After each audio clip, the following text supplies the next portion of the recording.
guztioi, ekaineko osoko bilkurari hasiera emango dugu.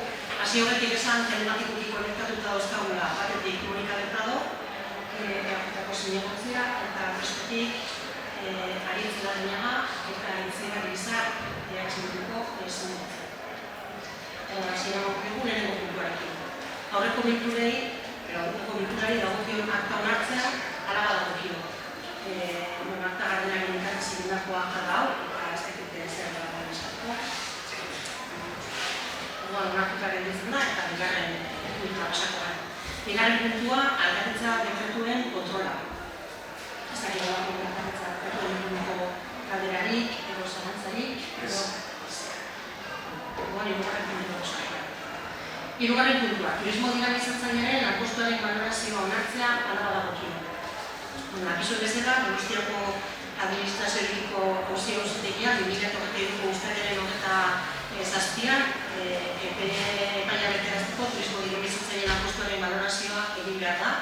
Epaitegik da halakoan horren balorazioa egin beharrean gaude, orduan udaletxeko gainerako lanpostu guztien balorazioa egiten ari den CGP enpresari eskatu zitzaion udaleko turismo dinamizatzailearen balorazio proposamena egin zezan, txostena guztiok hartu duzue, batzuetan erroleta zitzailen gendu, eta proposamena da eramantzan gero gai negoziatzailera, gai negoziatzailetik ere pasatu da, eta azken proposamena da zebateko kategorian klasifikatzea, zebat 21, eta diru kopurari dagokionez edo 40.655,48 euroko ordainsaria dagokio, hartutako puntuak eta egindako balorazioaren arabera. Orain kobratzen duena baino 2.500,28 euro gehiago. Hau, 2024 urteari dagokiona. Honi aplikatu behar zizkio, 2025an eta 2026an lanpostu guztiek izan dituzten igoera horiek. Orduan, balorazio eginda eta nahi negoziatzailetik pasatuta eta batzuetik ere pasatuta, onespena eman behar diogu balorazio hori, hala iristen baldin diogu gutxienez, eta Donostiako auzitegira bidaliko duke egindako balorazioa. Ez dakit behar duen argitasun gehiago edo, orduan bozkatzera pasatzera. Debakudaleko turismo dinamizatzailearen balorazio proposamenari baiezko botuak. Guztiek, hau batez, onartu da. Horrengo puntua, gaugarrena, onartzen eranbideraren ordenantza aldaketa, alegazioei erantzun ematea eta behin betiko testua onartzea hala badagokio. Dakizuen bezala, onartzaren eranbideraren inguruko ordenantzari aldaketa batzuk egin genizkion, txapurra, uda, garaian, bertara sartzeko baimen hori eta zein urtean izan ziteke zehaztuz, boletinean Gipuzkoako aldizkari ofizialean argitaratu eta alegazioetarako epea zagoen zen. Alegazio batzuk jaso dira eta alegazioak 3 punturi erreferentzia egiten diote. Hondartza eta bereiztarazio guztiak irisgarritasun unibertsalak izatea bermatzea, artikulu berri bat erantziz, hori eskaeretako bat. Bigarren eskaera da Santiago eta Lokariko hondartzek sasoi guztian baino egokituak izango dutela gehitzea, eta hirugarrena itxutxapurrak hitza erabili ordez, asistentzizko txapurra hitzak erabiltzea.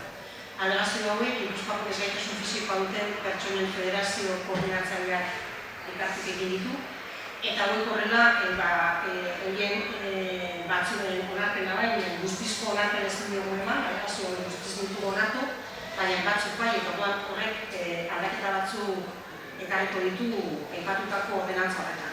Eta aldaketak izango dira. Laugarren artikuluan bainoa aipatzen denean, azken afaldean sartuko dan testua edo delituko dan testua honelako izango. Santiago hondartza mugikortasun lurriko pertsonentzat egokitutako baino zerbitzua bermatuko du uda osoan. Eta horretarako baliatzeko edo hondartza sustatzeko prozesu osoan beharrezkoak diren baliabide pertsonalak eta laguntza produktuak emango ditu. Bai eta zerbitzua berbezala emateko, espazio, instalazio eta zerbitzuetan ezinbestekoak diren irisgarritasun unibertsaleko baldintzak ere. Hori da aldaketako bat. Bigarren aldaketa 6. puntuan izango litzateke, irisgarritasuna da 6. puntua eta honela gelditu da.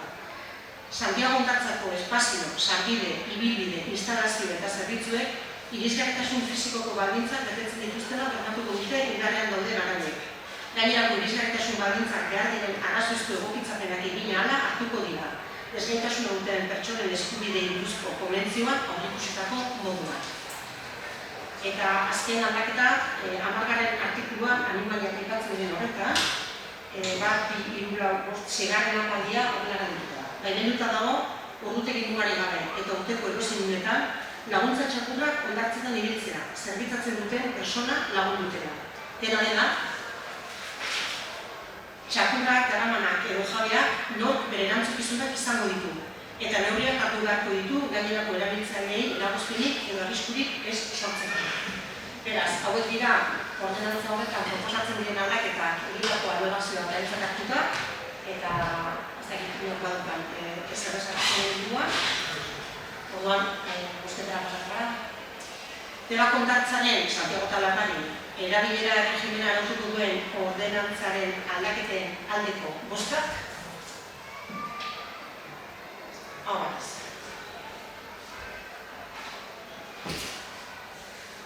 Bosgarren puntua, foruen abolizioaren 150. urteurrena eta alkateen mugimenduaren 50. urteurrena mozioa onartzea alaba dagokio. Mozio hau EH Bildu eta EAJPNek elkarrekin aurkezten dugu osoko bilkura honetara.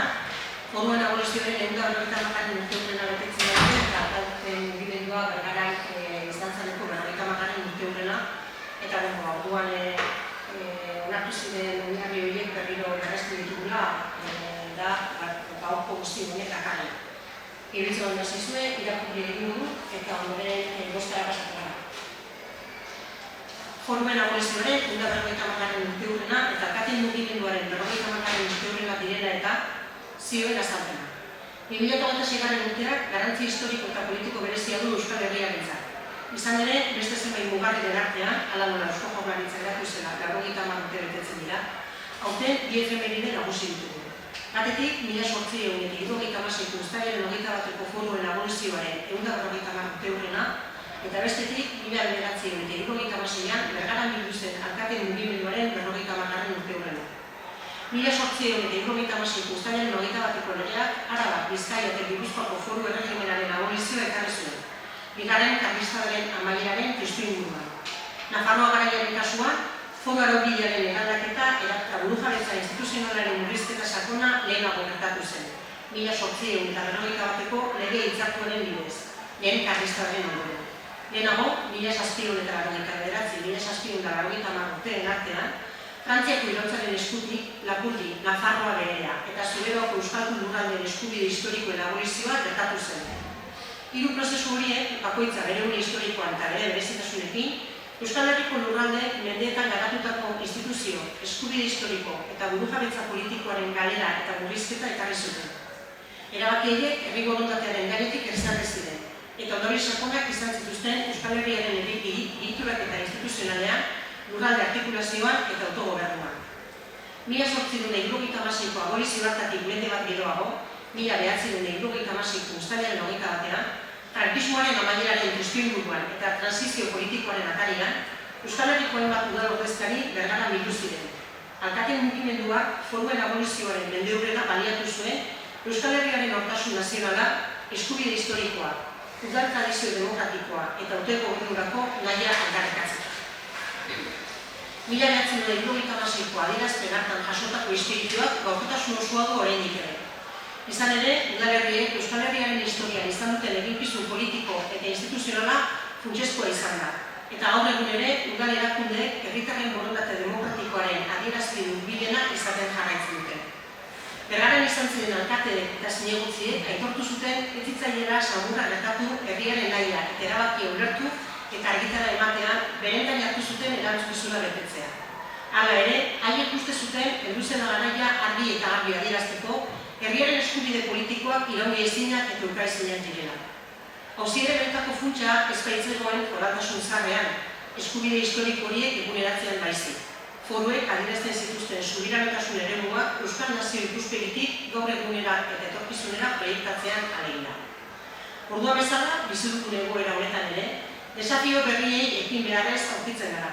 Eta ari aldarrikatu nahi dugu, etorkizuneko gizarte erronkei erantzun baitor bat eman ahal izateko, Euskal Herritarren ahotsak bere lekua behar duela, hitzaren eta erabakiaren jabe behar dugula izan.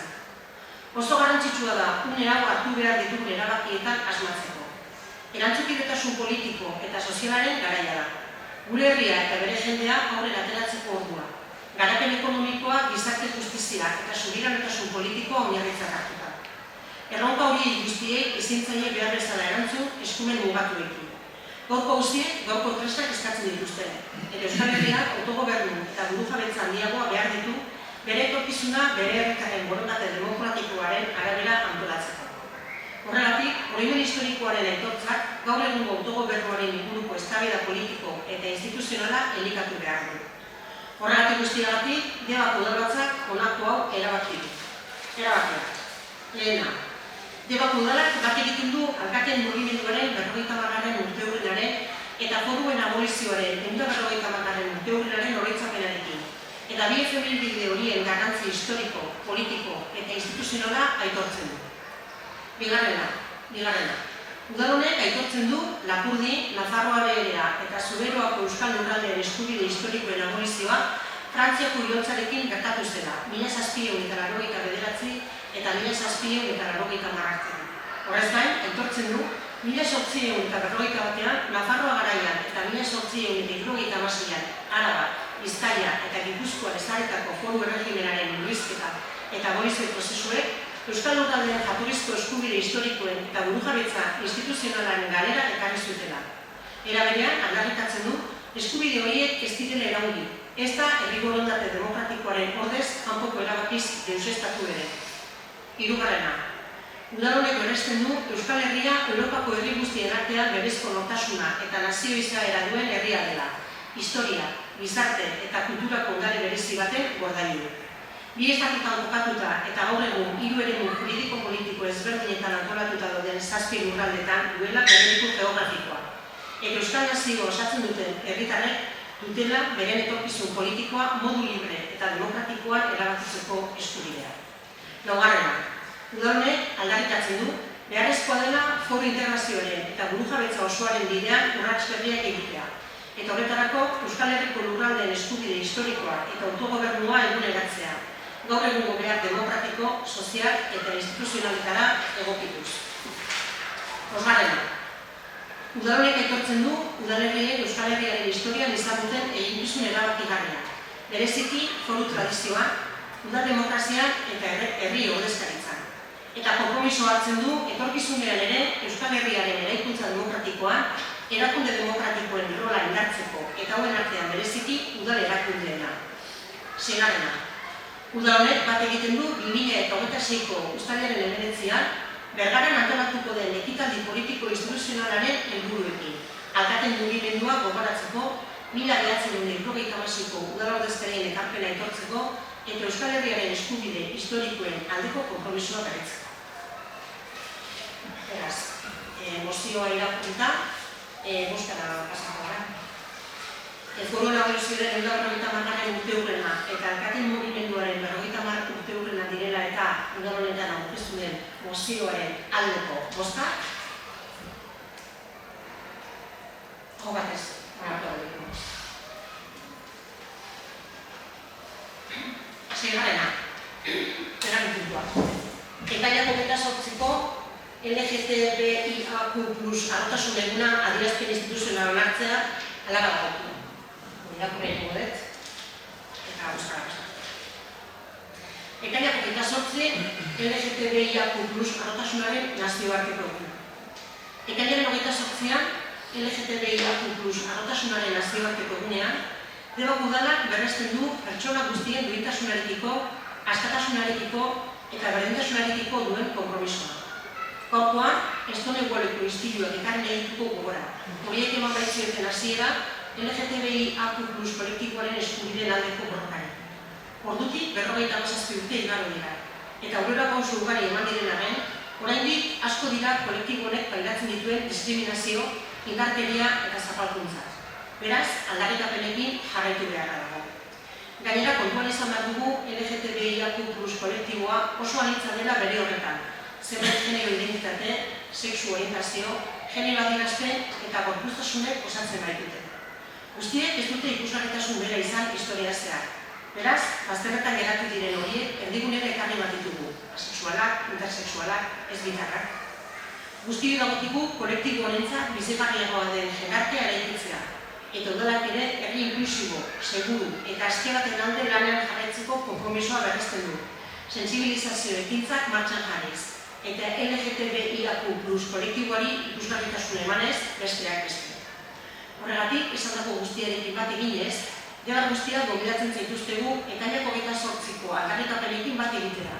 Denok batera, kolektiboko pertsonen eskubideen alde egiteko eta jendarte parekideagoa zein justuagoa sortzen. Beraz, ekainaren 28ko LGTBIQ+ harrotasunaren nazioarteko eguna dela eta adierazpen horren inguruko bostak eman ditugu. Adierazpenaren aldeko bostak,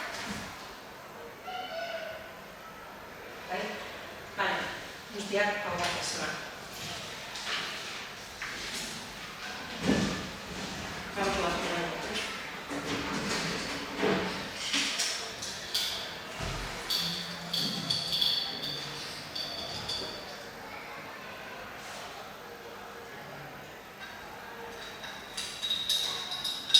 Zazpigarren puntua.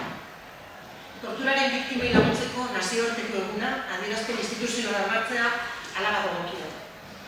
Adierazpen hau, bizikidetza batzordeak lanutako adierazpena da, irakurriak egingo dut eta gero euskarak esako da. Ekainako 26an, bihar, torturaren biktimei laguntzeko nazioarteko eguna izango da. Biktima guztiak babestu eta tortura mundu osoan gaitzesteko izendatu zen eguna. 2017tik lanean ari den Debako udal bizikidetza batzordearen aurkezpen egunean azaldu genuen moduan, bizikidetza batzorde honetan agerian jarri nahi dugu gertuko iraganean bizi, sentitu eta pairatutako sufrimenduak ukaezinak direla. Hortaz, hauek ezagutu, errespetatu eta etortzea ezinbestekoa dela. Herritar ezberdinek bizi izandako giza eskubideen urraketak ezagutu nahi ditugu, elkarri entzun eta elkarri etortu. 2024-2025 ikasturtetik bizikidetza batzordeak Debako biktimak etortzeko erabakia hartu zuenetik, pauso ezberdinak eta ekintza ezberdinak antolatu dira. Hasieratik, biktima oro aintzat hartu ziren adierazpen instituzional baten bidez. Hurrengo saioetan, hildakoak eta haien familiengana hurbildu zen aitortza burutuaz. Ondoren, giza eskubideen urraketa ezberdinak pairatu zituzten biktimengana hurbiltzeko erakusketa bat ireki zen. Eta oraingoan, tortura jasan duten emakume eta gizonengana hurbiltzeko pausua ematen ari da. Eusko Jaurlaritzak sustatu eta Euskadiko Parlamentuak babestu zuen Euskal Autonomia Erkidegoan gertatutako tortura eta tratu txarrak ikertzeko proiektua, 2014-2014. 2018ko abenduan, dokumentu honetan jasotzen zen moduan, nazioarteko itunetan torturari buruz adostutako lehen definizioa hemen jaso zen. Torturaren eta bestelako tratu edo zigor krudel, gizagide edo iringarrien aurkako konbentzioa, 1994ko abenduaren 10koa. Hona hemen edukida. Pertsona bati nahita min edo sufrimendu fisiko edo mental garria eragiteko ekintza. Harengandik edo hirugarrengo batengandik informazioa edo aitorpena lortzeko egina. Bai eta egin duen ekintzagatik edo egin duelako susmoa dagoen ekintzagatik zigortzeko pertsona hori edo beste batzuk beldurtzeko edo ertsatzeko edo diskriminazio mota honetan oinarritutako edozein arrazoirengatik eragina ere. Min edo sufrimendu horiek funtzionario publiko batek egin ezkero edo funtzio publikoak betetzen dituen beste norbaitek har bultzatuta edo haren adostasun edo baimenarekin. Nazioarteko itunak oinarri hartuz, jabetzen gara motivazio politikoko indarkeria eta terrorismoaren testuinguruan izan diren tortura kasuak ugariak izan direla. Tartean daude Debarrei eragindakoak ere. Torturaren inguruko EAEko txostenaren arabera, Guardia Zibilak, Polizia Nazionalak eta Ertzaintzak egindako 4.113 tortura kasu frogatu dira gutxienez. Gainera, txostenak kopuru horiek kaltetuen benetako dimentsioaren azpitik daudela azaltzen du. Torturaren erabilera sistematikoa izan dela frogatuta dago. Eta Espainiako estatua 12 aldiz zigortu dute kartiko horiek debekatzen dituzten itunak kuratzeagatik. Tortura kasu gehienak inkomunikazio epealdian gertatu dira. Tortura ez errepikatzeko bermeak jartzekotan, atxilotuak inkomunikatzeko praktika desagerrarazi beharko litzateke. Aipatutako dokumentuak agerian uzten du gure herrialdean torturatu egin dela urteetan zehar. Eta horregatik, Debako udala, sufrimentu guzti hauek eragindako ondorioak pairatu eta oraindik ere pairatzen dituzten pertsonen, beraien familien eta kolektiboen errealitatera gerturatzea izan du helburua. Horregatik, ekainean zehar udalak errealitate anitz, zabal eta askotan itzalean geratu dena ezagutzeko bi ekintza burutu ditu. Karpeta urdinak zeneforuna eta tortura nora arteko lotura transmisioaren erronka mahai ingurua. Errealitate honen inguruan izandako bizipenetara hurbiltzeko aukera izan da. Gaurkoan, torturaren biktimei laguntzeko nazioarteko eguna dela eta tortura sufritu duzuen Deban guztiak izan ez zaituztegu gogoan, eta argi adierazi nahi dugu ez zuela inoiz gertatu behar. Adierazpen honen balio dezala, oraindik irekita dauden ikerketa ezberdinek eta dagoeneko identifikatuta dituzten Debako eta Deban atxilotu edo eta torturatutako 74 pertsonak etorkizunean ager daitezkeen beste batzuk aitortuak izan daitezke. Beraz, torturaren biktimei laguntzeko nazioarteko eguna dela eta orain bertan idatzitako adierazpenaren aldeko bostak, hau batez. Eta azken puntuan, eskarik eta galderak. Ez dakit badagoen eskaririk edo galderarik. Eskari edo galderarik ez badago, ekaineko osoko bilkurari bukaera hemen emango dugu. Gogorarazi guztioi, hurrengo osoko bilkura uztailaren 23 izango da. Eskerrik asko, guztirik horrekin.